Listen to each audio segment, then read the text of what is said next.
Guys, magandang umaga po. Update po ulit tayo sa mga alaga natin biik at kay Balatot. Ngayon po ay ka-10 araw nila. Tayo po ngayon ay magtuturok ng Bexan SP. Ayan po guys. Mayamayang konti, pakakainin mo natin sila. Ito guys, unti-unti na natin silang sinasanay sa pagkain ng feeds. Sa pinapadede po natin ng foster milk. Ang naging problema po kasi kay Balatot, patay po yung tatlong dede niya. 14 sila, 11 lang ang nakakagdede ng maayos. Nag-aagawan sila sa isang dede, yung tatlong natitira. Kagaya po nito, naiiwan na po sa paglaki. Pero sinusuplayan po natin ng dede sila. Tatlo po silang maliliit eh. Ayan po oh. Nalalapit na, nagugutom na.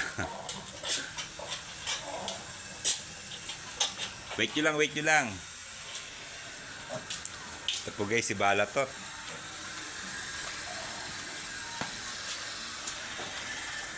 Ito ang nagiging problema kay Balatot eh.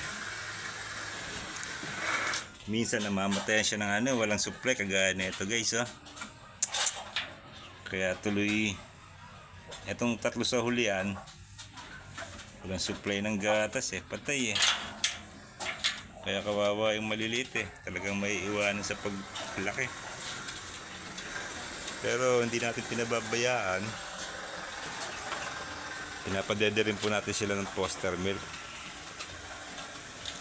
Kaya sana masanay na to sa pagkain ng feeds para makarecover na lahat.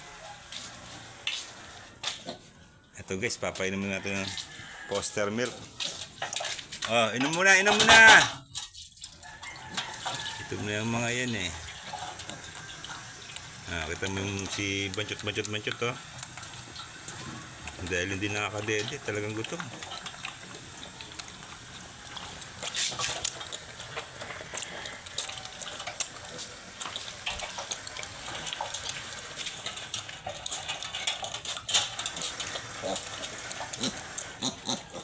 Yan guys, mamaya tayo, magtuturok ng Bexan. Guys, pause ko muna. Lilinisin ko muna yung kulungan ni Balatot. Nagkalat kasi yung tayo sa baba eh. Okay guys, wait lang.